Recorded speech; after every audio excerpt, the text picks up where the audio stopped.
Hey guys, tonight we're taking a journey back in time to an era where one of life's most basic necessities was also one of its greatest threats, drinking water.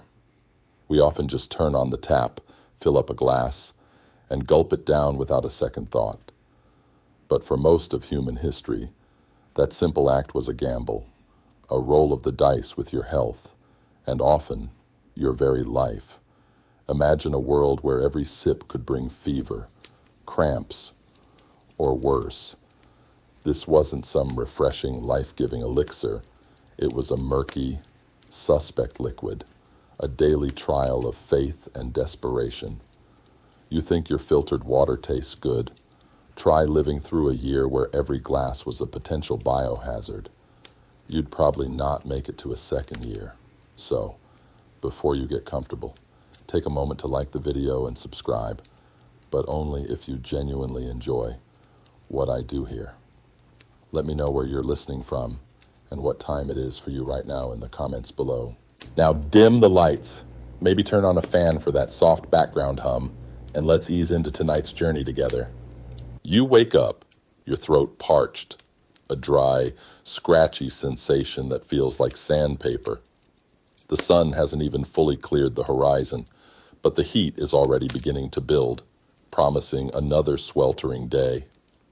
You're living in a small farming village, perhaps in the fertile plains near a river, sometime around 500 BC. Your ancestors have lived here for generations, reliant on the rhythm of the seasons and the bounty of the land, but above all else, reliant on water. You stumble towards the communal well, its stone lip worn smooth by countless hands and countless bucket ropes. The air around it hums with the buzz of flies, and a faint, earthy smell. Not entirely unpleasant, but not entirely clean either, hangs heavy. As the bucket scrapes against the stone sides, descending into the darkness, you can hear the distinct splash as it hits the water below. When you draw it up, the water isn't clear. It's often murky, a dull brown or greenish hue, with tiny particles suspended within it. Sometimes there's even a faint, almost imperceptible film on the surface. You've seen the village elder, bless his ancient heart, drink from it every day, so it must be fine. Right, this is your reality. Your thirst is immediate, primal, and the water available is visibly, undeniably, not clean. You bring the bucket back to your small, mud brick home. Your family waits, their eyes reflecting the same thirst. You ladle out a portion into a rough clay cup. As you bring it to your lips, the smell is stronger now. A mix of damp earth, something vaguely metallic, and if you're particularly unlucky, a faint whiff of stagnant growth you force yourself to swallow. The taste is bland, often chalky, and occasionally carries a tang you can't quite place. Perhaps a hint of the algae growing in the well, or the mineral deposits from the surrounding soil. There's no crispness, no refreshing coolness you might associate with modern water. It's just wet, and it quenches the immediate agony of thirst, which, in that moment, feels like a miracle. But then, the quiet dread begins. You've heard the stories. Old man Tiber, just last harvest, drank from the seasonal pond after a heavy rain. He was fine for a day, maybe two.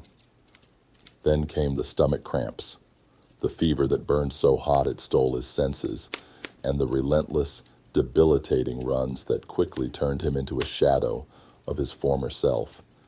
He didn't make it to the next full moon. Young Ilara, a strapping boy from the neighboring farm, succumbed to the same mysterious illness after drinking from a shallow stream during a hunting trip. These were not isolated incidents. They were common occurrences, woven into the fabric of daily life. The gods were fickle. The air held mysterious humors, and sometimes the water, that essential giver of life, could also be a cruel harbinger of death. You watch your children drink, their small hands grasping the clay cups, A knot of anxiety tightens in your stomach. Will they be next? You've already lost one child to the summer sickness, a term everyone used for the wave of stomach ailments that swept through the village every year when the river was low and the heat was high. Was it the water? No one knew for sure. It was just sickness. There was no germ theory, no understanding of microscopic pathogens. All you knew was that some water made you sick and some didn't, and you had no reliable way to tell the difference. This lack of knowledge was perhaps the most terrifying part of all. You were fighting an invisible enemy, armed only with hope and superstition. Even in places considered advanced for their time, like ancient Rome, the problem persisted. Imagine you're a Roman citizen, perhaps living in a bustling insula, an apartment block. You boast about the magnificent aqueducts, the marvel of engineering that brings fresh mountain spring water into the city. You see the public fountains gushing with seemingly clean water. Ah, progress. But where does that water go once it leaves the fountain? It often flows into lead pipes, slowly leaching toxic metals into your daily supply.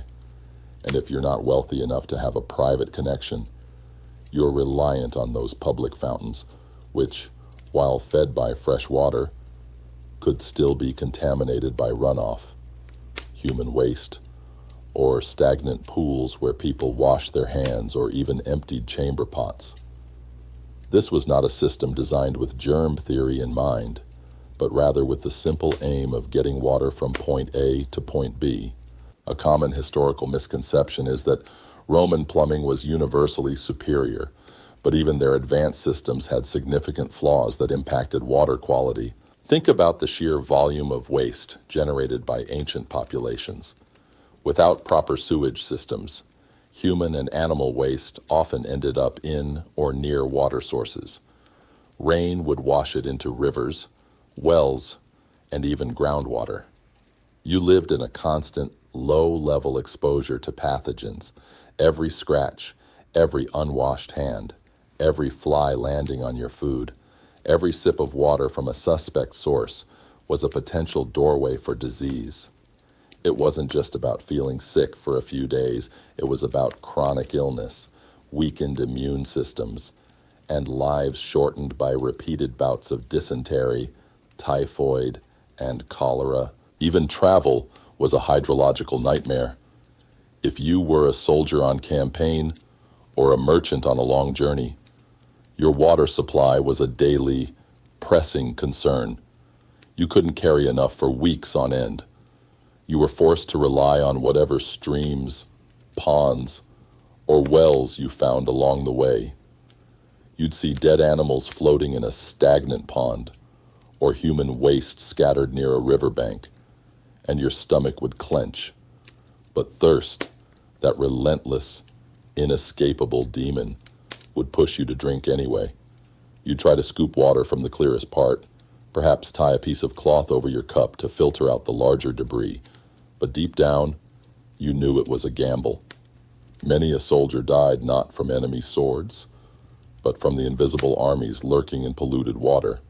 Consider the simple act of washing clothes. People washed them in rivers and streams, often upstream from where others were drawing drinking water. The very act of cleaning could, inadvertently, spread contamination. Animals, too, grazed and drank directly from water sources, their waste contributing to the problem. It was a vicious cycle of contamination, driven by necessity and a fundamental lack of understanding about disease transmission. It was a silent, insidious war being waged, not with weapons, but with bacteria and viruses, invisible to the naked eye, yet devastating in their effects. This wasn't just a problem for the poor or the uneducated. Kings and queens, noblemen and merchants all face the same fundamental challenge. While they might have access to more pure sources, like remote springs, or employ servants to fetch water from further afield, they were by no means immune. The inherent dangers of water were a universal constant, a grim equalizer across all social strata. A humorous, yet telling, anecdote from the time would be about a royal court where the water source was so notoriously bad that courtiers would refuse to drink it unless it was heavily diluted with wine, turning a daily necessity into a constant, low-level party. The very concept of cleanliness was different. Without understanding germs, people focused on visible impurities. If water looked clear, it was often assumed to be safe. The stench of a stagnant pool was a warning, but clear. Cool water from a spring could be just as deadly if contaminated by an upstream source. It was a world of hidden perils, where the most essential element for life was also a ubiquitous carrier of death. Your daily act of drinking was an exercise in hope, a silent prayer that this sip, unlike so many others, would not bring illness. You felt the immediate agony of thirst and the unsettling murkiness of the water available. But the true horror wasn't just the visible impurities. It was the insidious, unseen enemy. This brings us to the sickness in every sip, the pervasive and silent danger lurking in seemingly benign historical water sources. For centuries, before the advent of germ theory, people were battling an invisible army, unaware that the very thing keeping them alive was also, quite literally, poisoning them. Imagine you're living in a bustling medieval European town, perhaps around the 12th century. The town is built around a river, its lifeline. You draw water directly from it for drinking, cooking, and washing upstream. You know there are other villages, farms, and even the occasional castle. Their waste, both human and animal, flows directly into that same river. Downstream from your town, the same cycle repeats for the next settlement. It's a continuous flowing line of biological contamination, a medieval waste disposal system without any understanding of its devastating consequences. This open-loop system meant that a single outbreak of disease in an upstream village could rapidly spread downstream, affecting entire populations. It was, in essence, a giant, slow-moving petri dish. You might notice the occasional dead animal floating in the river, or the remnants of refuse from upstream. Your senses tell you it's not ideal. You might even hold your breath as you fill your bucket. But what you don't see are the countless microorganisms, bacteria, viruses, parasites. These tiny, invisible creatures were the true architects of suffering. Every sip you took was a lottery ticket, and the prize was often a terrifying illness. You might get a mild stomachache, or you might be struck down with a crippling fever, relentless vomiting, and diarrhea that would drain the life from your body. This wasn't just bad luck. This was the predictable consequence of a world without sanitation. Consider the common illness of dysentery. It was rampant throughout history, devastating armies and civilian populations alike. You'd feel intense abdominal pain, followed by frequent bloody diarrhea. Your body would rapidly dehydrate, leaving you weak, dizzy, and utterly miserable. Children and the elderly were particularly vulnerable, their small bodies unable to withstand the rapid fluid loss. It wasn't a quick death, but a prolonged, agonizing decline, and the source almost always contaminated water. You'd see a neighbor suffer, perhaps offer them some thin broth, but you wouldn't connect it to the water you both drank from the same communal well. It was a cruel paradox. The more you drank to fight the dehydration, the more pathogens you ingested, exacerbating your condition. Then there was typhoid fever. Imagine a gradual onset of headache, muscle aches, and a persistent fever that climbed higher and higher, often accompanied by a distinctive rash. You'd become delirious, your mind wandering in and out of consciousness. Typhoid could last for weeks, leaving survivors emaciated and weakened, often with lasting complications. And again, the primary culprit, water contaminated with the feces of infected individuals.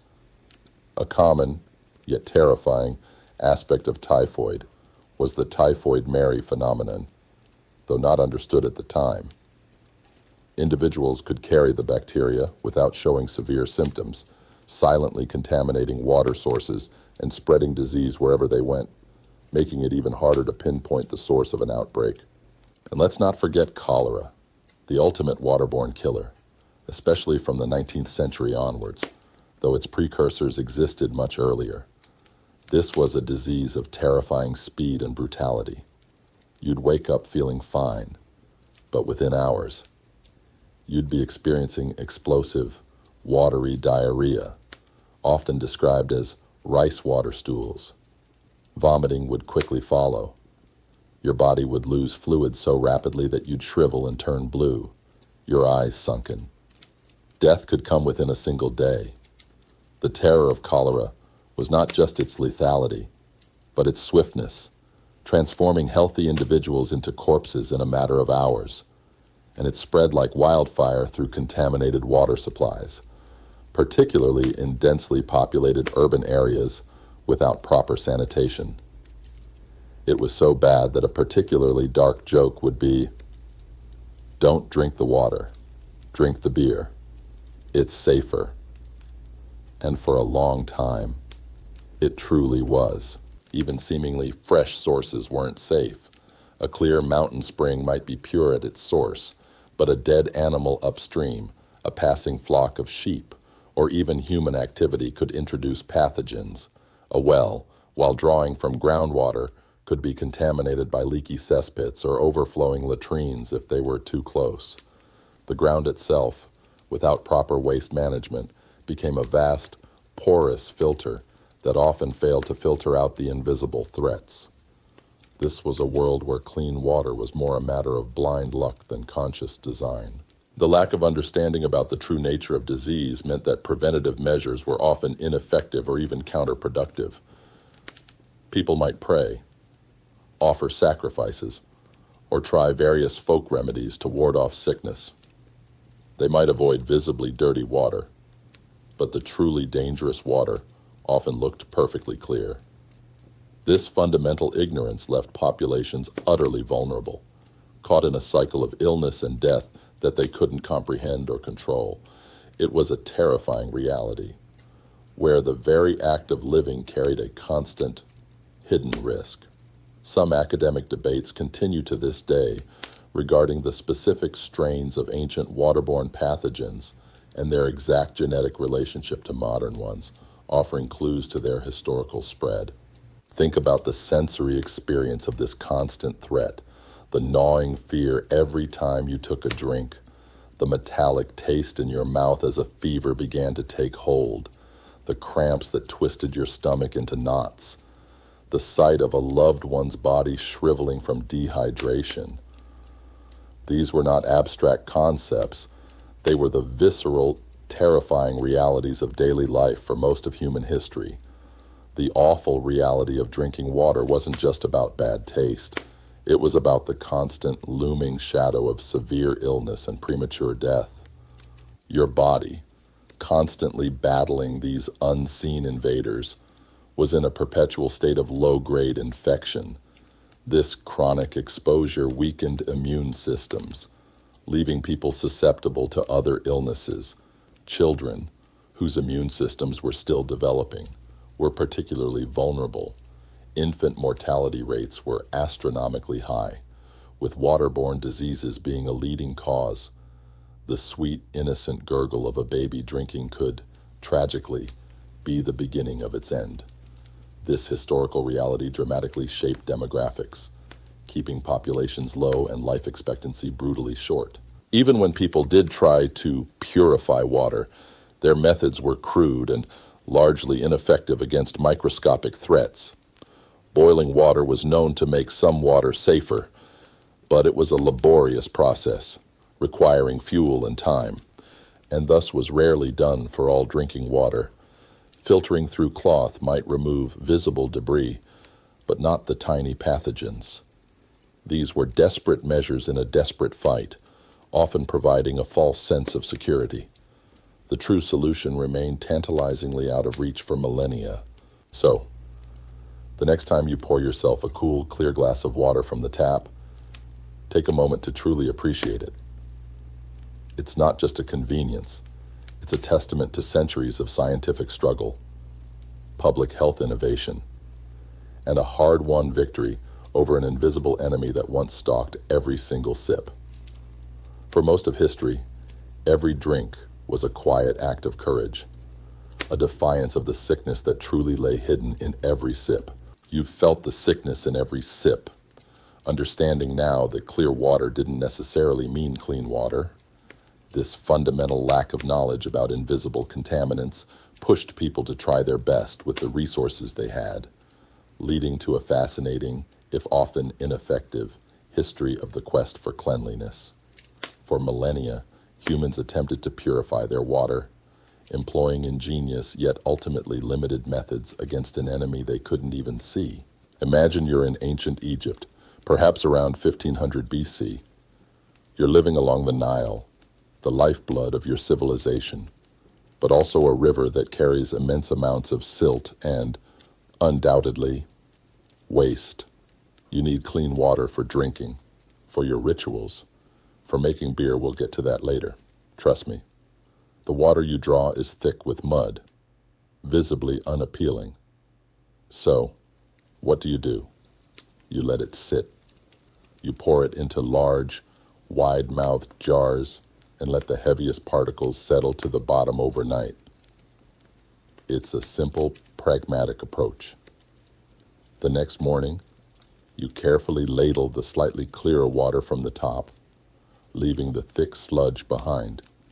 It works for visible debris, making the water more palatable, but it does absolutely nothing for the microscopic life teeming within it. Beyond simple settling, the Egyptians and later other cultures experimented with rudimentary filtration. You might take a large clay pot, punch a small hole in the bottom and layer it with coarse sand, then finer sand, then gravel. You'd pour your turbid river water through this makeshift filter. The sand and gravel would catch more of the suspended particles, making the water even clearer. You'd feel a sense of accomplishment.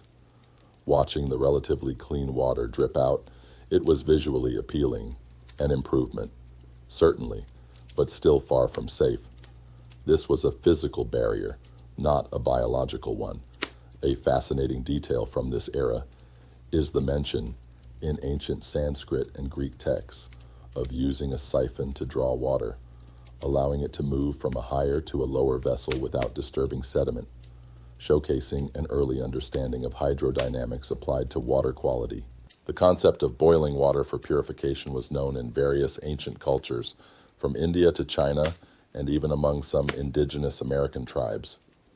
You might heat water over a fire until it bubbled vigorously, steam rising from the pot. You'd seen that doing this made some bad water good, reducing instances of stomach upset. This was, in fact, the most effective method available to them for killing pathogens. But here's the catch: boiling required fuel, often scarce wood or charcoal, and it took time. It wasn't something you could do for every single drop of water you consumed, especially if you were a large family, a traveling army, or just trying to keep your field laborers hydrated all day. So, while recognized as beneficial, it remained a luxury, reserved for special occasions or when someone was already sick. It was a known solution, but an impractical one for daily, widespread use. Some academic discussions still revolve around how widespread the knowledge of boiling's efficacy truly was, and whether it was applied more as a folk remedy or a conscious purification technique. Another approach involved the use of natural substances, often with a mix of practical observation and magical thinking. The Egyptians sometimes used alum, a mineral salt, to help flocculate impurities, causing them to clump together and settle faster. You'd add a pinch to your water jar, stir it in, and watch as the murky particles slowly gathered into larger flakes, then sank. It was an impressive visual transformation, making the water look much cleaner. Similarly, some cultures used charcoal, often from burnt wood. either by passing water through it or simply dropping pieces into the water jar. Charcoal has known adsorptive properties, meaning it could pull some impurities and even some odors out of the water. Again, these methods improved clarity and taste, offering a false sense of security against the real killers. Then there was the sun. Solar distillation, a very basic form, was likely observed, if not systematically practiced. You might leave a shallow basin of murky water out in the hot sun, hoping the sun would cook out the badness. The water would evaporate, leaving behind the impurities, and then condense on a cooler surface, dripping down as relatively pure water. It was incredibly slow, inefficient, and produced tiny quantities, but it demonstrated an intuitive grasp of how to separate water from its contaminants through natural processes. This wasn't a daily solution, but a testament to desperate ingenuity.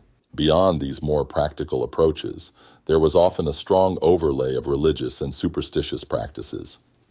If a well was particularly prone to sickness, it might be declared cursed or guarded by spirits. You might perform rituals, offer sacrifices, or hang charms near a water source, hoping to appease unseen forces and prevent illness. While these practices offered psychological comfort, they did nothing to address the biological reality of contamination.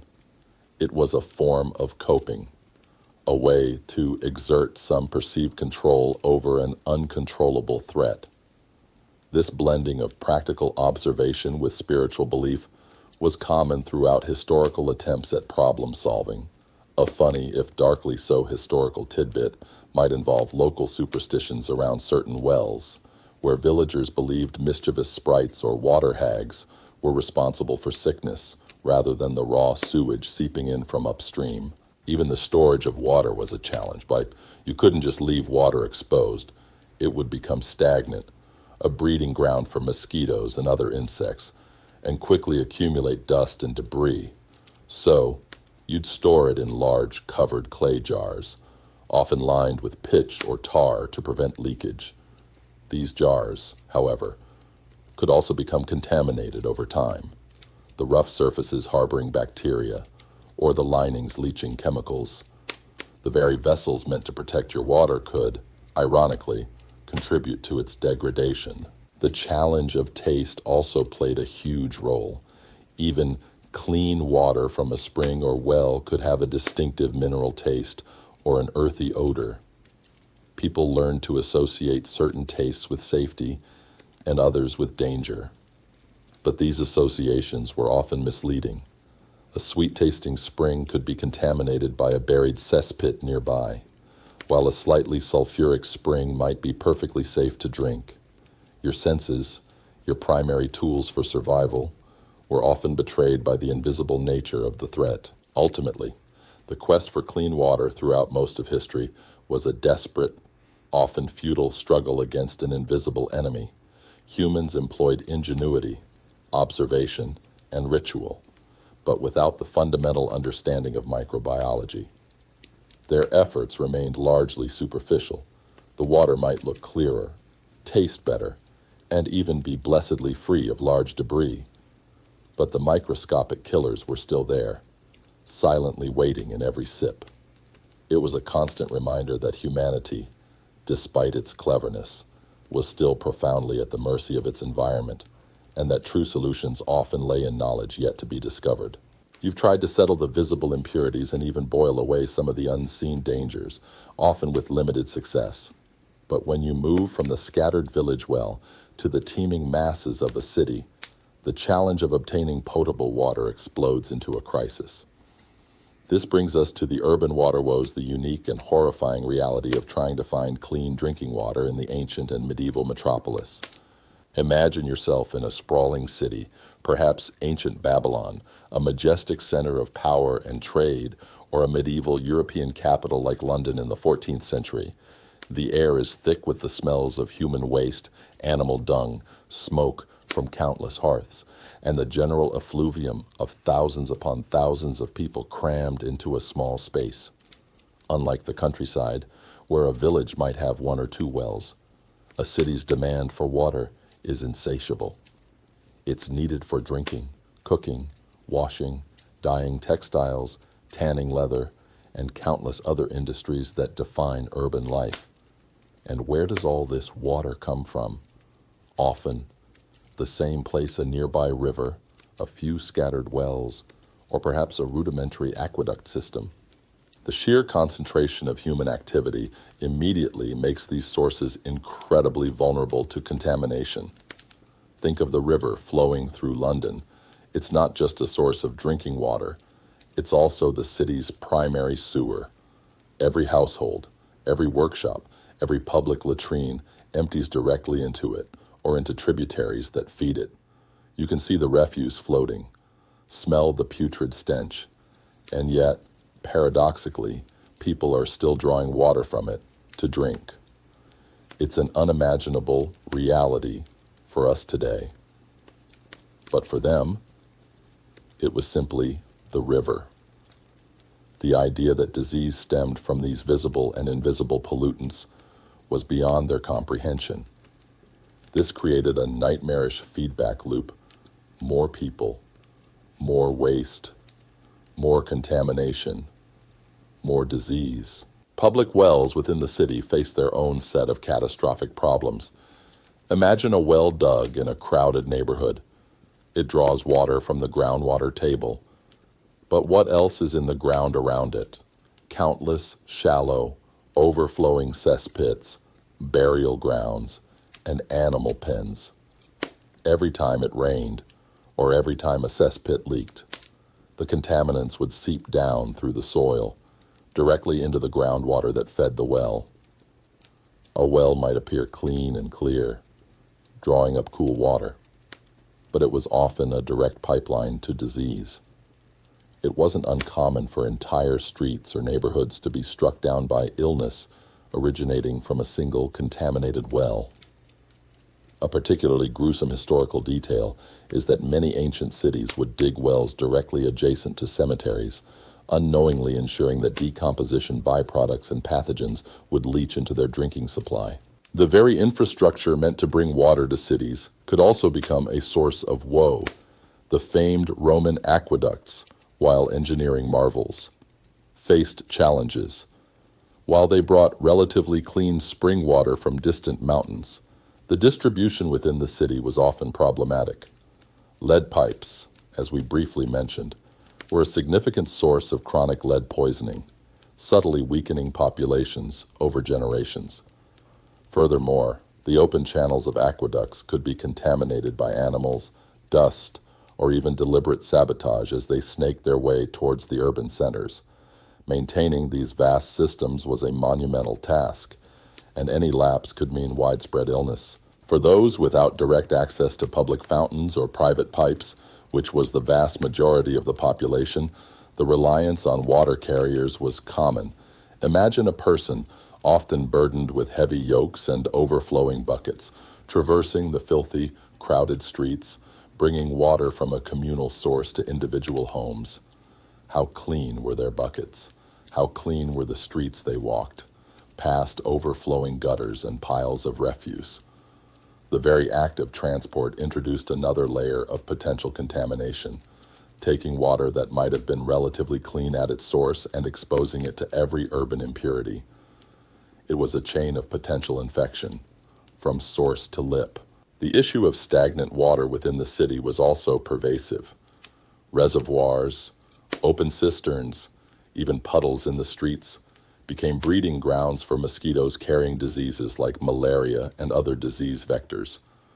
Without proper drainage, water would collect, become putrid, and generate foul odors that permeated the air.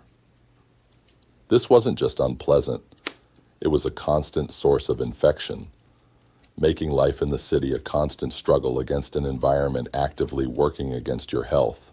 Consider the desperate attempts to make water safe within the home.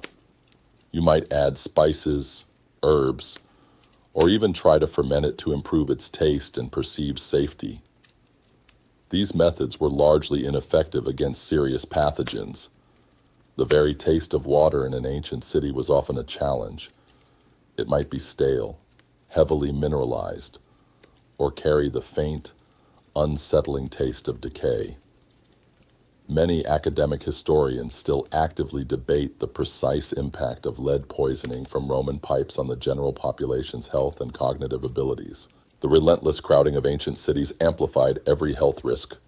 Disease spread like wildfire, carried by water, but also by close contact, unwashed hands, and the constant presence of insects and vermin drawn to the filth. A single case of dysentery could quickly become an epidemic, overwhelming what rudimentary medical knowledge existed. The urban environment, while a hub of innovation and culture, was also a crucible of disease, and polluted water was its primary fuel. Even during times of prosperity, the urban poor, living in crowded tenements, often had the worst access to clean water and the most exposure to contaminated sources. Their mortality rates were consistently higher, a grim testament to the uneven distribution of basic necessities and the devastating impact of poor sanitation. For them, a full belly might be a rarity, but clean water was an almost impossible luxury. Ultimately, the urban water woes were a defining characteristic of ancient and medieval city life. The sheer scale of human activity, coupled with a fundamental ignorance of public health principles, turned the most vital resource into a pervasive threat. Every drink was a risk, every day a battle against unseen adversaries. The convenience of city life came at a profound cost, a constant, often fatal, reminder that progress in one area did not automatically translate to safety in another, especially when it came to something as fundamental as the water you drank. You've seen how cities magnified water problems and how limited ancient attempts at purification were, but imagine these challenges amplified by the chaos of conflict or the sheer demands of travel. This brings us to water in war and travel, where the awful reality of drinking water became a matter of immediate survival. A silent killer, often more devastating than any enemy blade or treacherous road. Imagine yourself as a Roman legionary, marching across a vast, unfamiliar landscape. Your armor chafes, the sun beats down, and your throat is raw with thirst. Unlike modern armies, with their sophisticated logistics and water purification tablets, your legion relies on whatever sources it can find along the route, a river, a stream, a village well, each offers a desperate hope for hydration, but every halt, every bivouac near a water source carries a hidden danger. Armies, by their very nature, are massive concentrations of people and animals, generating enormous amounts of waste. When thousands of soldiers and their beasts of burden camp near a river, the upstream pollution from their own camp, or even just the churned up sediment, can quickly render the downstream water unsafe. Many a Roman general learned that a seemingly benign river could fell more men with disease than a barbarian horde. Some historians still debate the precise mortality rates of ancient armies attributed directly to waterborne illnesses versus combat wounds, but the numbers strongly suggest disease was the far greater killer. Consider a siege. You're inside the fortified walls, perhaps defending against a relentless enemy. The enemy's first tactic is often to cut off your water supply. Your only recourse is the limited water within the city walls. Rainwater cisterns, perhaps a few wells, but these wells, as we've discussed, are prone to contamination from the crowded, unhygienic conditions inside a besieged city. As the siege drags on, the water supply dwindles, becoming increasingly foul.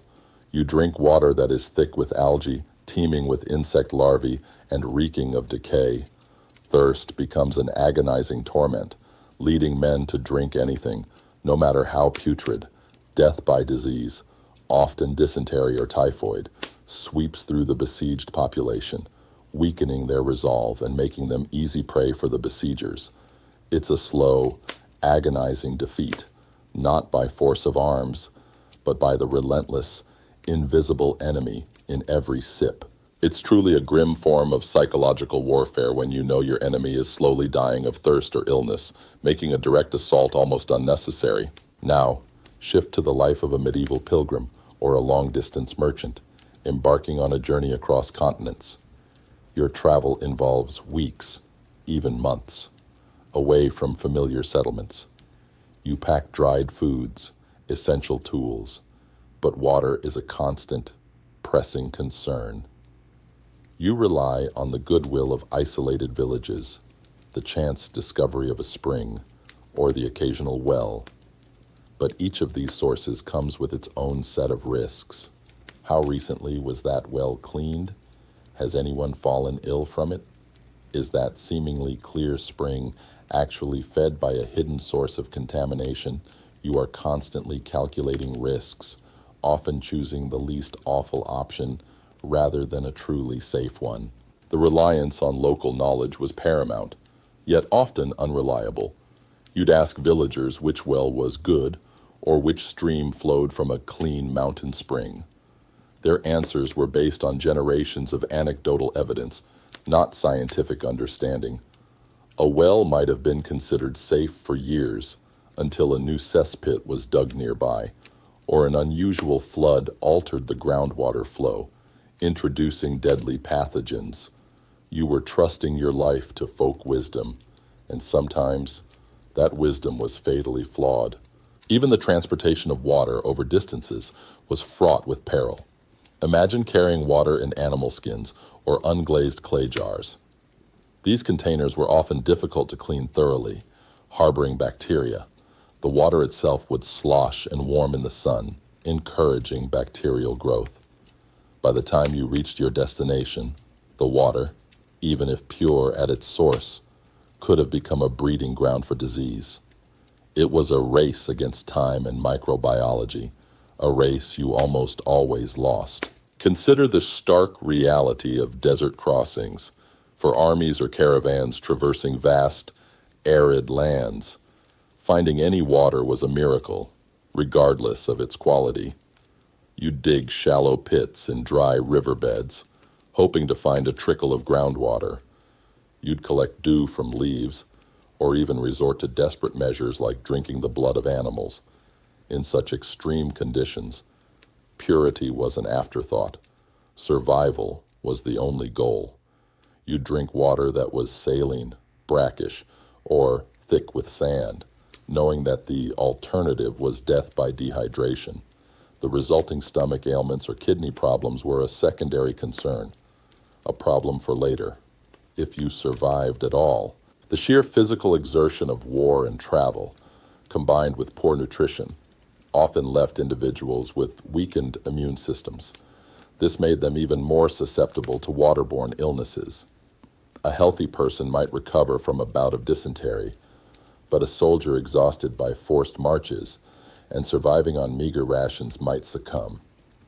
The interrelationship between nutrition, exertion, and disease made water quality an even more critical and often fatal factor in determining who lived and who died. A curious, lesser-known fact is that many ancient armies would try to include large quantities of vinegar in their water supply, not understanding its disinfectant properties, but noticing that it seemed to reduce sickness, likely by slightly lowering pH and inhibiting some bacterial growth. Furthermore, water sources could be deliberately poisoned by enemies. While less common than accidental contamination, it was a terrifying possibility. Imagine approaching a well you were counting on, only to find it tainted with carcasses or noxious substances.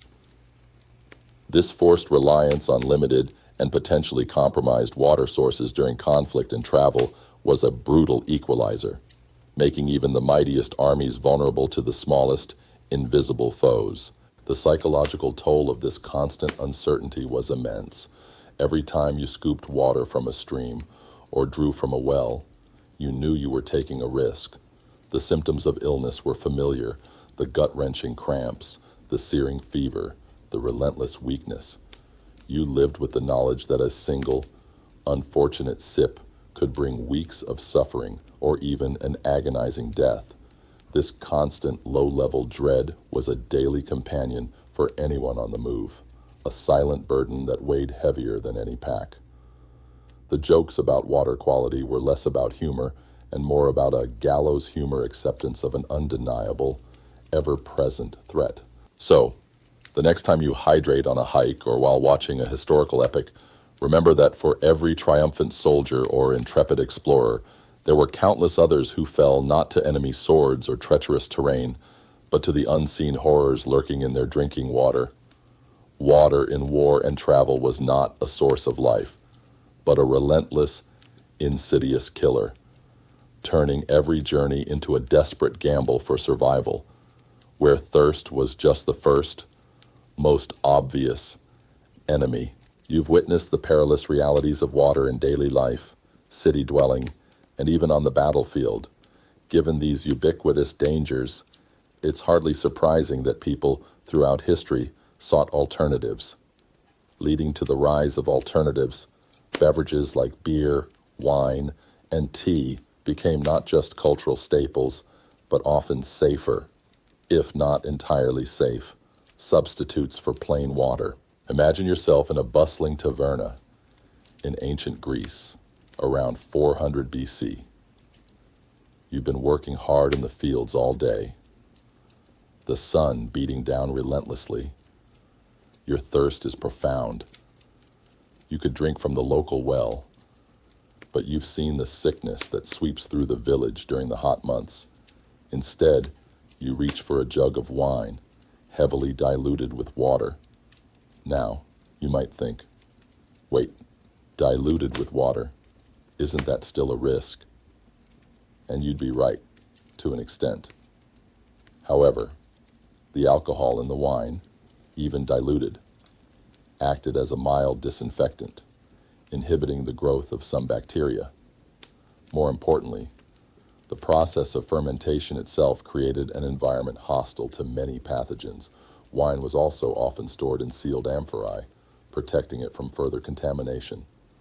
So, while not a perfect solution, it was significantly safer than straight, untreated water. It was a calculated risk, but one that often paid off in terms of avoiding acute illness. Shift your perspective to a medieval monastery in Europe. Monks, known for their industry, spent much of their day in manual labor. Their main hydration beer, not the strong hopdales we know today, but a thin, low-alcohol brew known as small beer or table beer.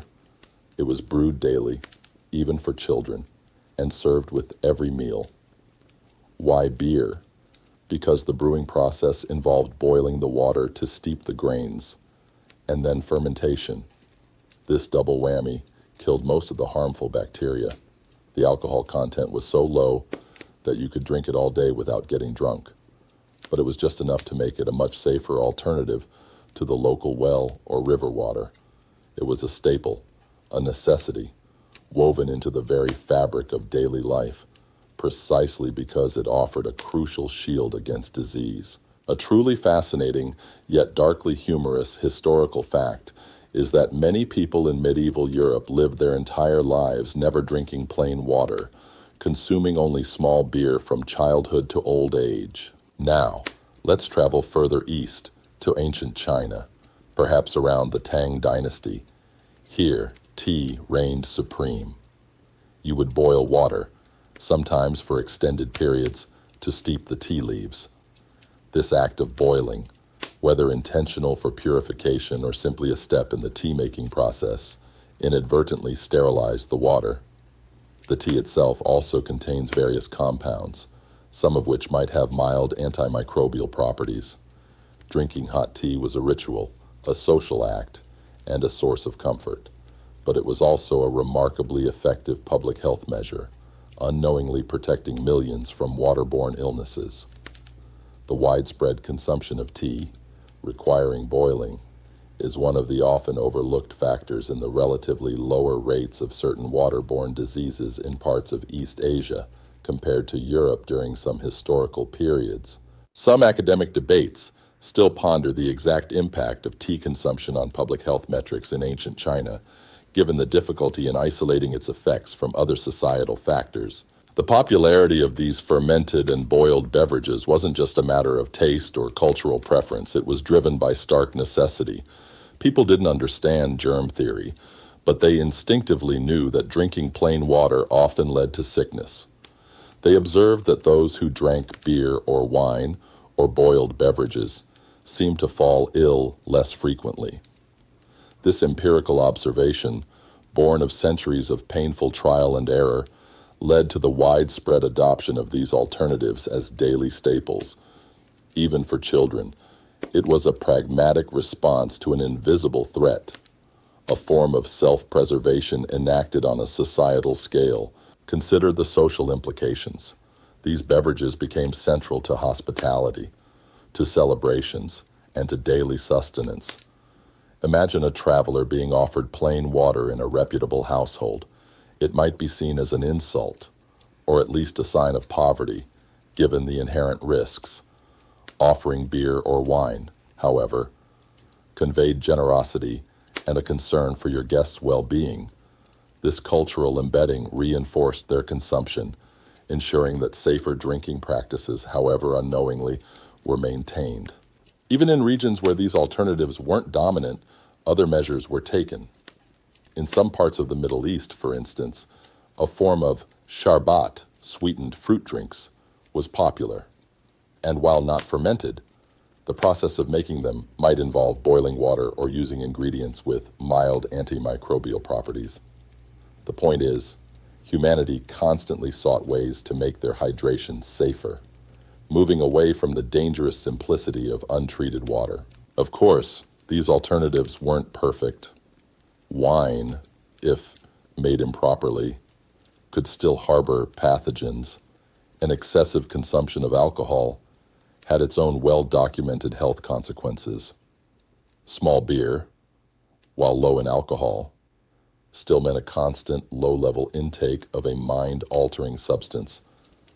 But in an era where the alternative was potentially fatal, these were risks people were willing to take. A common, if morbid, joke from the period might be that you'll either die of thirst or die of the drink. The transition from purely agricultural societies to more urbanized ones also played a role. As populations grew and cities became denser, the contamination of natural water sources worsened. This further pushed people towards alternatives. It became a survival strategy if the water from the well could kill you. You drank the beer brewed from it instead, knowing the brewing process offered a measure of protection. This wasn't sophisticated public health, it was a desperate collective adaptation. This era highlights a crucial point. People intuitively understood something was wrong with the water, even if they couldn't articulate why. Their solutions, while lacking scientific precision, were effective enough to allow civilizations to flourish despite the omnipresent threat. The preference for beer over water, for wine over the well, wasn't just a cultural quirk. It was a historical testament to the awful reality of drinking water throughout most of human existence, and a testament to human ingenuity in finding pragmatic ways to survive it. The modern convenience of potable tap water is a very recent luxury, built upon centuries of trial, error, sickness, and the accidental wisdom found in fermentation and boiling. You've seen how people adapted to the threat of water, turning to fermented drinks and boiled beverages out of sheer necessity. But despite these clever adaptations, humanity remained largely defenseless against the truly devastating force of unseen killers, cholera and beyond. These virulent waterborne diseases, particularly cholera, tore through populations with terrifying speed and brutality, acting as relentless reminders of just how vulnerable humans were to contaminated water. Imagine yourself in London, specifically the crowded, impoverished district of Soho, in the mid-19th century. The year is 1854. You've heard whispers of a new sickness, a blue death, far more terrifying than the usual fevers or dysentery. One morning, your neighbor, a seemingly healthy young woman, starts experiencing severe diarrhea. Within hours, she's vomiting uncontrollably. Her skin rapidly takes on a bluish, shriveled appearance. Her voice weakens to a whisper. By nightfall, she is dead. The next day, 2 more people on your street fall ill, then 5, then 10. Panic begins to grip the neighborhood. This is cholera. and its spread is horrifyingly swift and indiscriminate. What you don't know, what almost no one understands at this time, is that a single contaminated public pump on Broad Street is the source. The shallow well for this pump is receiving seepage from a leaky cesspit located dangerously close to it, just a few feet away, where a baby sick with cholera had its diapers emptied. Every person who drinks from that pump is ingesting millions of the Vibrio cholerae bacteria. It's an invisible poison, and its effects are catastrophic. People are dying so rapidly that bodies pile up faster than they can be buried. Families are decimated overnight. This isn't just a bad fever. This is a plague delivered directly through the water you drink. A grim, yet pivotal, historical fact is that this particular 1854 London cholera outbreak was meticulously mapped by Dr. John Snow, who, by removing the handle of the Broad Street pump, provided one of the earliest and most compelling pieces of evidence for waterborne disease transmission, though his theories were initially met with skepticism by the prevailing medical establishment, who still largely believed in miasma, bad air, as the cause of disease. Cholera, though it became infamous in the 19th century with its global pandemics, had precursors and similar devastating waterborne illnesses that plagued humanity for millennia. Before understanding the specific bacterium, people saw only the terrifying symptoms: the rapid dehydration, the muscle cramps so severe they twisted limbs, the sunken eyes, and the distinctive shriveling of the skin as the body lost all its fluids. The medical theories of the time were utterly inadequate. Doctors believed it was caused by bad air, miasma, or an imbalance of humors, or divine punishment. They bled patients, applied leeches, or prescribed ineffective remedies, all while the true culprit continued to flow silently from the wells and rivers. This lack of understanding fueled widespread fear and despair, as there seemed to be no logical explanation for why some lived and others died so swiftly. Beyond cholera, other unseen killers lurked. Typhoid fever, as we touched on earlier, was another constant scourge. While less dramatic in its onset than cholera, it could be equally deadly, causing prolonged fevers, internal hemorrhaging, and eventual organ failure. Imagine an entire family suffering from typhoid, some slowly recovering, others fading away, all unknowingly sharing a contaminated water source. Dysentery, too, was a pervasive killer, its acute symptoms of bloody diarrhea leading to rapid dehydration and death, especially among the young and old. These were not rare occurrences.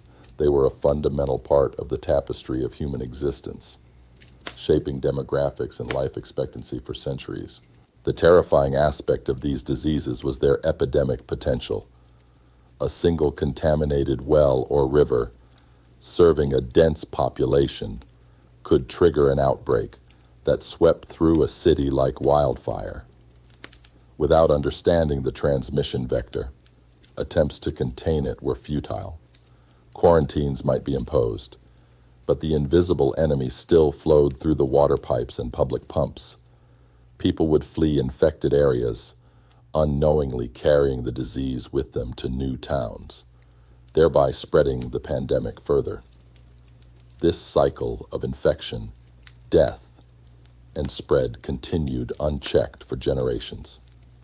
A particularly grim historical anecdote from the early days of cholera outbreaks details how many people believed the disease was spread through touch or even sight, leading to extreme social isolation of the sick, and often their swift and lonely deaths. The social and economic impact of these waterborne diseases was profound. They decimated workforces, orphaned children, and shattered communities.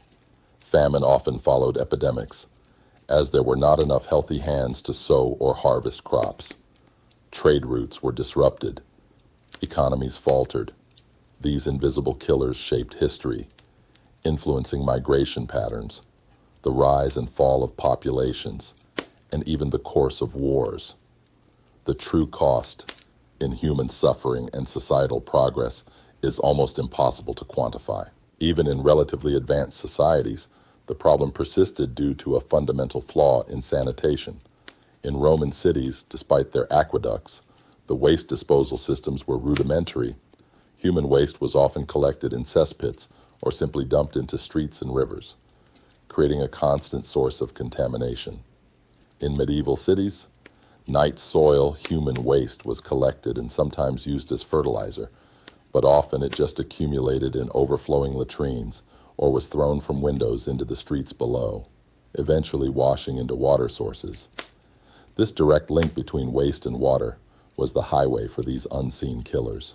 The very concept of a public health crisis, as we understand it, simply did not exist. There was no widespread belief in germ theory until the late 19th century. Doctors and scientists were still struggling to understand the basic mechanisms of disease. They observed the patterns of illness, but couldn't identify the cause. This intellectual blind spot meant that genuine preventative measures for waterborne diseases were almost impossible to implement effectively. It was a centuries-long battle fought in the dark with devastating casualties.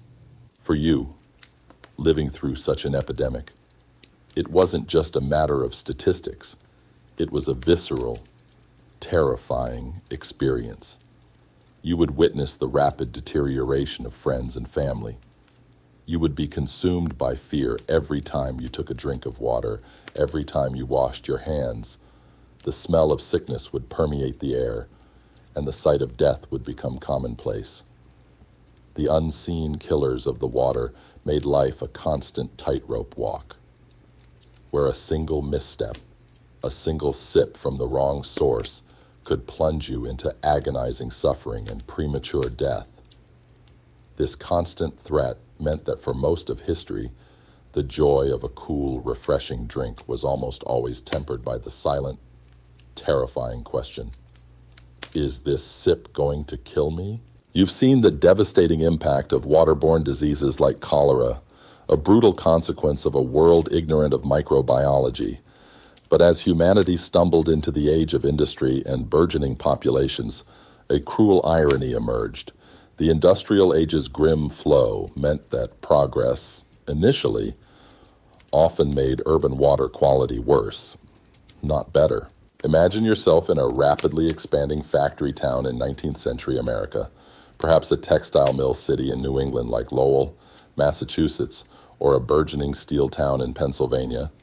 The air is thick with smoke from countless factory chimneys, and the clamor of machinery is constant. People are flocking from the countryside, drawn by the promise of work. Your small cottage is part of a densely packed neighborhood built quickly and cheaply. Life here is about industry, about production, about the relentless march of progress. But this progress came with a horrifying hidden cost, unprecedented water pollution. The very factories that provided jobs and wealth were simultaneously poisoning the local water sources. Dyes from textile mills, chemical byproducts from tanneries, waste from slaughterhouses, all of it was discharged directly into the nearest river or stream, often without any treatment whatsoever. Imagine the vibrant, unnatural colors staining the river, the acrid smells wafting from its banks. This wasn't just unsightly. It was a cocktail of industrial toxins mixing with the already rampant human and animal waste. The river, once a potential source of life, became a cesspool of industry. A common yet unsettling historical fact is that many factory owners in the early industrial age simply viewed rivers as convenient, free-flowing waste disposal systems, with no understanding of the downstream consequences for human health. Your home might have indoor plumbing, a newfangled convenience that seems a world away from the old communal well. But where does your wastewater go? Often into a rudimentary sewer system that empties directly into the same river from which the city draws its drinking water, just a little further downstream, or worse, into open ditches that line the streets. So, while you might have the luxury of a private tap, The water flowing from it is still likely drawn from a river that is constantly being polluted by your neighbors, your local industries, and the very waste from your own home. It's a closed loop of contamination, made even more efficient by urban density. The sheer scale of urbanization during the Industrial Revolution compounded the problem. Cities grew at an explosive rate, far outstripping the capacity of existing infrastructure. More people meant more human waste, more demand for water, and more industries producing even more pollution. The old, inadequate sanitation methods that might have barely sufficed for a smaller town became catastrophic for a sprawling metropolis. The air itself carried the stench of decaying organic matter and industrial effluent, a constant reminder of the unseen dangers in your environment. Public water pumps, still common in working-class neighborhoods, faced immense pressure. They were often located near overflowing privies or leaky sewer lines, drawing up groundwater that was saturated with urban filth. The water might look clear, even taste cool, but it was a delivery system for diseases like cholera, typhoid, and dysentery. The rapid spread of epidemics in these industrial cities was directly linked to these contaminated water sources, turning crowded neighborhoods into death traps. A particularly grim historical anecdote from a growing city might describe how neighborhoods with a new, seemingly modern piped water system inexplicably suffered more frequent outbreaks than those still relying on deeper, cleaner wells, simply because the new system drew from a more heavily polluted river. The workers, especially the poor, bore the brunt of this grim flow, living in overcrowded, unsanitary tenements, often malnourished and overworked. Their immune systems were already compromised. They were dependent on the cheapest, most accessible water sources, which were invariably the most polluted. Their mortality rates soared, turning industrial cities into engines of both wealth and death. Child mortality, already tragically high, reached unimaginable levels in these urban centers, with waterborne diseases claiming countless young lives. Even efforts to improve things could backfire. Early attempts at building more extensive sewer systems, while aiming to remove waste from the streets, often just concentrated it into larger discharge points into rivers, exacerbating downstream pollution. It was a classic example of solving one problem, street filth, while inadvertently creating a larger, more systemic, one widespread water contamination. The engineering solutions of the time were not yet matched by a scientific understanding of microbiology. The sensory experience of this period was one of profound degradation. The water tasted foul, often with a metallic or chemical tang from industrial runoff.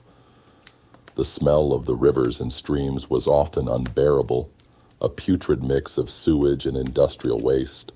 Visually, the waterways were often choked with trash, industrial effluvium, and dead animals. It was a constant assault on the senses, a daily reminder that the very source of life had become a conduit for sickness and death.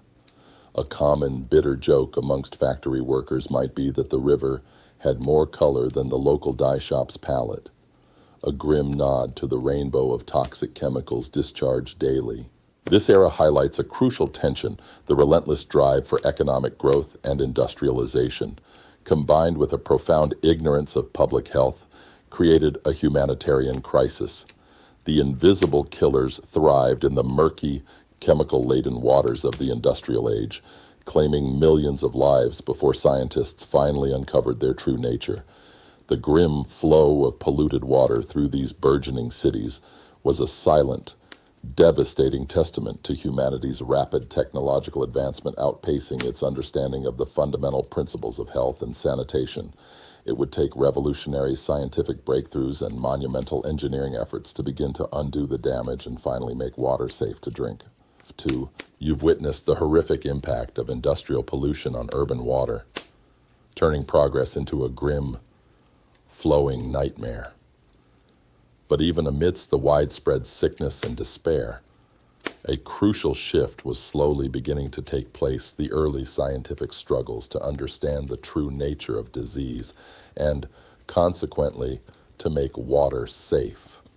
This was a painstaking, often ridiculed, battle against prevailing ignorance, paving the way for the modern marvel of clean drinking water.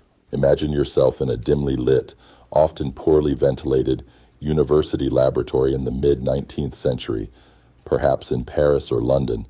The air smells of chemicals and dissection. You are a dedicated, often eccentric, scientist, an early pioneer in a field that barely exists. You, and a handful of others, are beginning to challenge the dominant medical theory of miasma, the belief that diseases like cholera and typhoid are caused by foul odors or bad air emanating from decaying matter. This theory, though intuitive, offers no real solutions for prevention. Your radical idea that tiny, unseen animalcules or germs are the culprits, transmitted from person to person, and crucially, through water. This concept is often met with skepticism, even ridicule, from established medical professionals who cling to centuries-old theories. Consider the meticulous work of figures like Dr. John Snow in London during the 1854 cholera outbreak in Soho, which we briefly touched upon. He wasn't relying on a microscope, but on painstaking detective work. Imagine him, a quiet, determined physician, going door to door, interviewing sick residents, meticulously mapping the homes of the deceased. He plotted every cholera death on a map of the neighborhood, and a striking pattern emerged. Almost all the victims had drawn their water from a single public pump on Broad Street. He observed that workers at a brewery nearby, who drank only beer from their own well, were largely unaffected. His insistence that the pump handle be removed, despite initial resistance from local authorities, led to an immediate and dramatic drop in new cholera cases. This was a triumph of empirical observation, a powerful blow against the miasma theory, and a monumental step towards understanding waterborne disease. Yet, even with such compelling evidence, many academics still found it hard to believe in these invisible agents of death, an indication of the entrenched scientific paradigms of the era. Meanwhile, across the Channel in France, Louis Pasteur was conducting groundbreaking experiments that would revolutionize understanding. Imagine him in his laboratory, meticulously studying fermentation, proving that microorganisms were responsible for spoilage in wine and beer. His experiments with swan neck flasks, showing that broth only putrefied when exposed to airborne microbes, definitively disproved the theory of spontaneous generation. While not directly focused on water purification initially, Pasteur's work laid the undeniable foundation for germ theory, the understanding that specific living microorganisms cause specific diseases. This was a paradigm shift, turning the invisible enemy into a comprehensible and therefore controllable one. The application of this burgeoning germ theory to water was slow but transformative. If germs caused disease and water carried germs, then filtering water became not just about clarity, but about removing these microscopic killers. Early attempts at filtration were still crude, often involving layers of sand and gravel. But now, the goal was explicitly to trap pathogens, not just visible sediment. Imagine the painstaking development of these filters, the trial and error, the frustration when they failed, and the quiet triumph when they showed promise. It was a race against the ever-present threat of epidemic. The concept of boiling water, long known as a folk remedy, finally received its scientific validation. Pasteur's work showed why heating killed microbes, leading to the recommendation of boiling as a primary method for water purification. Imagine public health officials, still battling skepticism, trying to convince a populace accustomed to drinking raw water that boiling was a matter of life and death, not just a way to make water taste different. This shift from anecdotal observation to scientific principle was critical, A humorous, though slightly morbid, historical anecdote might recount how some doctors initially resisted germ theory because it challenged their personal hygiene habits, as it implied their unwashed hands could transmit disease. Another crucial development was the understanding of chlorination. While initial uses were for sanitation and deodorizing in the mid-19th century, the idea of adding a chemical to water to kill germs was revolutionary. Imagine early experiments with chlorine, carefully measuring dosages, observing its effects, and slowly realizing its immense potential to make water safe on a large scale. This was a radical departure from simply removing impurities. It was about actively sterilizing the water. This paved the way for modern water treatment plants, a concept unimaginable just a few decades prior. The early scientific struggles were not just about brilliant individual breakthroughs. They were about the arduous process of convincing a skeptical public and an entrenched medical establishment. The miasma theory was deeply ingrained, intuitively appealing. Overturning it required overwhelming evidence, persistent advocacy, and the gradual accumulation of irrefutable scientific data. This intellectual battle was just as fierce as any physical one. Academic debates still persist over the exact timeline and regional variations in the widespread adoption of germ theory and its application to public health, highlighting the uneven pace of scientific progress. These early scientific efforts laid the groundwork for modern public health. They transformed our relationship with water, shifting it from a source of hidden peril to a source of predictable safety. The journey from simply accepting dirty water to actively demanding clean water was a monumental one, driven by the relentless pursuit of knowledge in the face of widespread suffering. The work of these early scientists, often unsung and unglamorous, ultimately saved countless lives and fundamentally reshaped human civilization, allowing it to flourish in ways unimaginable to those who lived under the constant shadow of waterborne death. You followed the long, arduous journey of humanity's struggle with water, from ancient wells brimming with unseen threats to the scientific breakthroughs that began to illuminate the path forward. Now, we arrive at the modern miracle's price, the incredible, yet very recent, reality of widespread access to clean, safe drinking water and the constant, often hidden effort required to maintain it. Imagine your kitchen tap. Right now, you turn the handle and a stream of clear, cool, odorless water gushes out. You fill a glass, drink deeply, and don't give it a second thought. This mundane act, so commonplace for billions today, is arguably one of the greatest public health achievements in human history. It's a miracle, but it came at an immense price. Centuries of suffering, relentless scientific inquiry, massive infrastructural investment, and a constant, vigilant effort that continues to this very moment. It's truly mind-boggling how recently this level of water safety became widespread. For your great-great-grandparents, it was likely still a risky proposition. Think about the invisible infrastructure that makes this miracle possible. Far from your tap, there's likely a water treatment plant. This isn't just a simple filter, it's a sophisticated marvel of engineering and chemistry.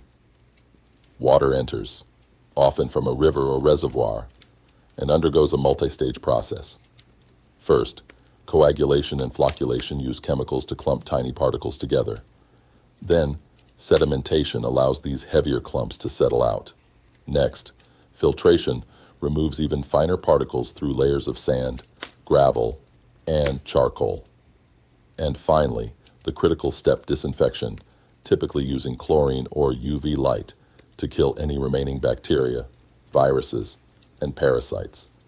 This entire process, unseen and unappreciated by most, is the direct result of those early scientific struggles you learned about, refined over decades into a highly efficient system designed to eliminate every unseen killer. A fascinating, yet lesser-known fact is that the implementation of widespread chlorination in municipal water supplies in the early 20th century likely saved more lives than any medical discovery of the same period, significantly reducing deaths from waterborne diseases. But the miracle doesn't end at the treatment plant. Miles of underground pipes, often made of cast iron, PVC, or copper, carry this purified water directly to your home. These pipes are meticulously designed and maintained to prevent leaks and contamination. Imagine the legions of engineers, plumbers, and maintenance workers who tirelessly monitor, repair, and upgrade these vast networks. A single break, a single crack, could compromise the entire system, allowing contaminants to seep in. This is why boil water advisories, though rare, are issued a testament to the fragile nature of even the most robust infrastructure. The constant monitoring and testing is another hidden cost of this miracle. Water quality specialists regularly collect samples from various points in the system, testing for hundreds of potential contaminants, bacteria, viruses, heavy metals, industrial chemicals, pharmaceuticals. These tests are conducted with incredible precision, using advanced laboratory techniques. If anything is found outside acceptable limits, immediate action is taken. This isn't a one-time check. It's a continuous, vigilant process, 24 hours a day, 7 days a week, ensuring that every drop that reaches your tap is safe. It's a testament to how seriously modern societies take water safety, a far cry from the hopeful sips of millennia past. Some academic disputes in public health still center on the acceptable levels of certain trace contaminants in modern drinking water, as new substances are constantly being introduced into the environment. However, the price of this miracle also extends beyond infrastructure and testing. It includes the regulatory frameworks and public health agencies that set standards, enforce compliance, and educate the public. It includes the decades of environmental activism that fought for cleaner rivers and stricter industrial discharge limits, understanding that the source water itself needed protection. It's a societal commitment, an acknowledgement that clean water is a fundamental human right and a cornerstone of public health. Yet, this miracle isn't universal, nor is it without its ongoing challenges. Globally, billions still lack access to safe drinking water, suffering the same waterborne diseases that plagued your historical counterparts. Even in developed nations, aging infrastructure, new and emerging contaminants like microplastics or forever chemicals, and the impacts of climate change, droughts, floods, wildfires affecting water sources present continuous threats. The battle for clean water is never truly over. It simply evolves.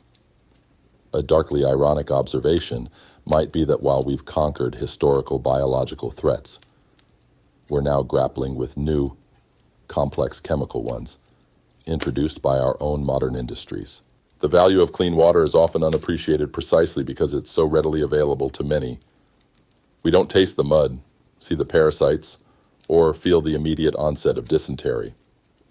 This very success makes us complacent. But remembering the awful reality of drinking water throughout most of history imbues that simple glass from the tap with profound significance. It's a symbol of human ingenuity, scientific perseverance, and collective societal effort. So, the next time you turn on your tap, pause for a moment.